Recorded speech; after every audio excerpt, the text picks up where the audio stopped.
అన్నావంటే ఎదురవన, అన్నిపై ఉన్నావంటే నిదరవన, కలలే కన్నావంటే నిజమై ముందుకి రానా, కలకై ఉన్నావంటే కథనవన.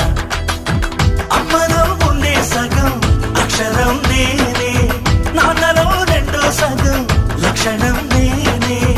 అమ్మతోడు నాన్నతోడు అన్ని నీకు అన్నే చూడు, చెల్లిపోని బంధం నేనమ్మా, చిటి చెల్లెమ్మా, వెళ్ళిపోని చుట్టం నేనమ్మా. అన్నలోని ప్రాణం నువ్వమ్మా, చిటి చెల్లెమ్మా.